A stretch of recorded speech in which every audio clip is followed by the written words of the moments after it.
பிரச்சனை இங்க தான் இருக்கு. பையன் அல்ல பிரச்சனை. பிரச்சனை யார் அல்ல? பையன் அல்ல. பிரச்சனை யாரு? யாராவது சொல்லுங்க. ஹிந்தியில சொல்லணுமோ? உன்கா பிதாஜி, அவனுக்கு அப்பன்.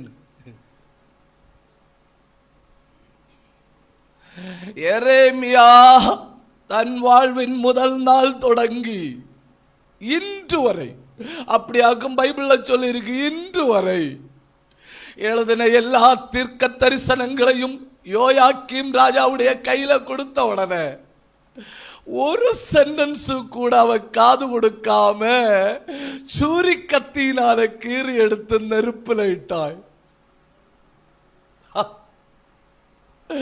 போச்சா மவனே, நீ மவனுக்கா போச்ச. இதுலயும் சிரிக்க ஒண்ணும் இல்லையா? யாருக்கு வச்சாய்? யாருக்கு ஆப்பு வச்சாய்?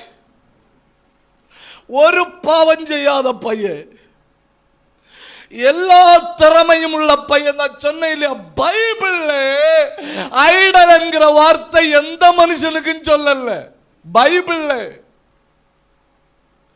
such a great hero, ஒரு பெரிய தாக்கத்தை உண்டாக்கி இருக்க வேண்டியவன், எல்லா வாய்ப்புகளும் இருந்தும் பின்வாங்கி அவன் பின்தங்கினான். ஒரே ஒரு காரணம், தீர்க்க தரிசனத்தை துணிகரத்தினாலே எரித்து போட்ட தகப்பன். உங்களுக்கு தெரியுமா, ஊழியம் செய்கிற பெற்றோர்களே, உங்க கண்ணீர் விழுந்தில்லையா வனாந்தரம், உங்க கண்ணீர் விழுந்தில்லையா உங்க வீடு, உங்க ரத்தம் வியர்வை சிந்தப்பட்டில்லையா உங்க ஊழியம், அந்த ஊழியத்தில் எதிர்காலத்தில் என்ன நடக்கும் தெரியுமா? உங்க பிள்ளை பாஸ்டர் ஆகும். உங்க பிள்ளை பாஸ்டர் ஆகும்போது என்ன நடக்கும் தெரியுமா? அதே ஊழியத்தில் பாலும் தேனும் ஒழுகும். புரிஞ்சவங்க மட்டும் கை தட்டணும், புரிஞ்சவங்க மட்டும் வாயை திறக்கணும்.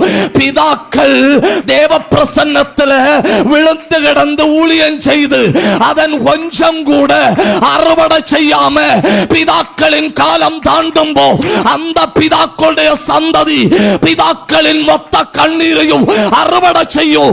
ஏன்னா தேவன் அநீதி உள்ளவர் அல்ல. ஒரு நிமிஷம் கை தட்டி, ஒரு நிமிஷம் வா திறந்து ஆண்டவரை மகிமைப்படுத்துங்க.